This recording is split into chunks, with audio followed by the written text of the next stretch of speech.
جس دور کا عالم دین عقائد کے معاملات میں مصلحت کا شکار ہو جائے، اس دور کی قوم کو اجتماعی طور پہ مرتد ہونے سے دنیا کی کوئی کائنات کی کوئی طاقت نہیں روک سکتی۔ تو میں یہ اسی مار کا اعجاز سمجھتا ہوں جو اسی شہر کے ڈگری کالج میں سیدنا امیر معاویہ کے نام پر میں نے جوتے کھائے تھے۔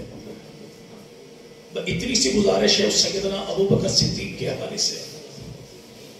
کہ جب نبی پاک نے کھلے بندوں دین کامل کی ابتدا کی تھی، جب نبی پاک نے کھلے بندوں دین کامل کی ابتدا کی تھی، صدیق ایک تو ہی تھا ساری بستی میں جس نے تائید مصطفیٰ کی تھی۔ اور محشر میں منکروں کی ذرا شکل دیکھنا، محشر میں منکروں کی ذرا شکل دیکھنا، صدیق جب اٹھیں گے رسول خدا کے ساتھ۔ سال 2024 جمادی ثانی، ملک پاکستان کے طول و عرض میں چھوٹے بڑے بہت سارے پروگرامات ہوئے،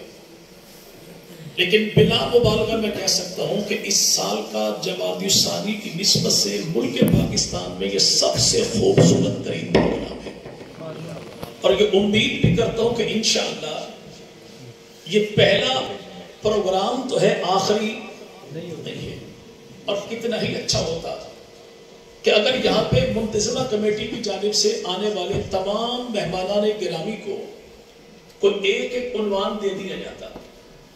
اس میں جناب سیدنا ابو بکر صدیق کی شان، فضائل، مناقب، قرآن و حدیث کی روشنی میں یہ ان پہ ہونے والے اعتراضات،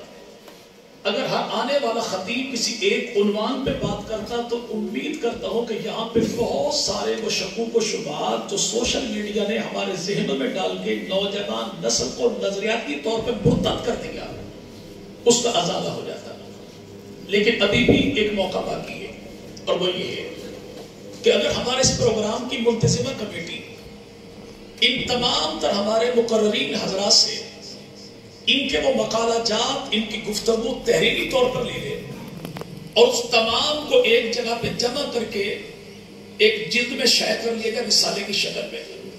اور انہی تمام تر جھنگ کے علماء کرام میں تقسیم کر دیا جائے، تو انشاءاللہ آنے والے دور میں آنے والی نسلوں کے لیے بہت بڑا نظریاتی سامان بن جائے گا انشاءاللہ۔ جو ٹائم مجھے دیا گیا انشاءاللہ اس میں بات مجھے مکمل کروں گا۔ صدیقی سلسلہ جسے آج نقشبندی سلسلہ کہتے ہیں، اسی کے امیر مولانا خالد زمان صاحب آپ کے سامنے تشریف لائے۔ انہوں نے ارشاد یہ فرمایا، صدیق اس ذات کو کہتے ہیں جس کا ظاہر باطن سے مل جائے تو کیا ہوگا؟ صدیق ہوگا۔ لیکن جس کا ظاہر نبی کے ظاہر سے مل جائے اور جس کا باطن نبی کے باطن سے مل جائے اسے صدیق اکبر کہتے ہیں۔ وہ ابو بکر صدیق ہیں۔ کون؟ ابھی تین چیزوں کا تذکرہ ہوا کہ ابو بکر صدیق نے تین چیزیں مانگی، میں اور آپ جب بھی مانگیں ہمارے سامنے پوری کائنات ہوتی ہے، لیکن ابو بکر نے جب بھی ہاتھ اٹھائے تو ابو بکر کی کل کائنات میرے محمد کے ساتھ تھی۔ اس نے مانگی تین چیزیں، ان تین کا مجموعہ بھی ایک ہی ہے، اور اسی کو محبوب مطلوب کائنات محمد عربی صلی اللہ علیہ وسلم کہتے ہیں۔ اس ابو بکر صدیق کا جو 63 سال کی زندگی نہیں، وہ ایک لمحہ، اور وہ ایک لمحہ کون سا؟ جب سارے کہہ رہے تھے تھوڑی نرمی کیجئے، لیکن ابو بکر کہہ رہا تھا اگر میں مدینہ کی گلیوں میں اتنا تنہا رہ جاؤں کہ مدینہ کی دھرتی پہ جنگل سے آنے والے درندے میری پنڈلی کا گوشت نوچ کے کھا جائیں، میں تب بھی اس جھنڈے کو بند نہیں کروں گا جس جھنڈے کو آمنہ کے لال نے اپنے ہاتھوں سے مدینہ کی فضا میں لہرا دیا ہے۔ یاد رکھیے گا، اتنی سی گزارش ہے، واللہ میرے یہ سر کی ٹوپی نفاذی نہیں، یہ آپ حضرات کے قدموں پر ہے، آپ کے پیروں پر ہے، کہ اس کا آپ کے قدموں میں آ جانا ہی میں اس کو اپنے لیے باعث عزت سمجھتا ہوں۔ جس دور کا عالم دین عقائد کے معاملات میں مصلحت کا شکار ہو جائے، اس دور کی قوم کو اجتماعی طور پہ مرتد ہونے سے دنیا کی کوئی کائنات کی کوئی طاقت نہیں روک سکتی۔ اتنی سی گزارش ہے، اگر آپ میں یہ کہوں کیسے ہے؟ میں ابو بکر والا کردار ادا نہیں کر سکتا تو کم از کم اس یتیم کے باپ والا کردار ضرور ادا کر سکتے ہیں جس کو زمانہ مسعود اور عمر عثمانی کہتا ہے. جو بزرگ ہیں میرے سر کا تاج ان کے پاؤں کی جوتیاں، لیکن صرف 5 نوجوان جنگ کی دھرتی کے آج یہ اٹھ کے تھوڑا سا اپنا دیدار کروا دے جو آج یہ کہے کہ میں جناب ابو بکر صدیق سے عہد وفا کرتے ہوئے ایک وعدہ کرتا ہوں کہ اپنی زندگی اس کی طرح گزاروں گا جس نے دین کو آج کے دور میں سستا کیا ہے.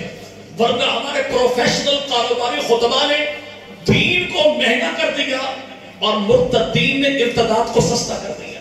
نتیجہ یہ ہے کہ آج ارتداد ننگا ناچ ناچ تک رہا ہے، لیکن اس فتنوں کے دور میں ہمیں کوئی ابو بکر دکھائی نہیں دے رہا. تو یاد رکھیے گا ہم نے ماضی کے اسلاف و اکابر کے قصے کہانیاں بیان کر کے اپنے آپ کو کہہ کے تسلی نہیں دینی کہ میں بادشاہ کا بیٹا ہوں، راجہ کا بیٹا ہوں، بلکہ میں نے زمانے کو راجہ بن کر دکھایا ہے. انشاءاللہ کرتے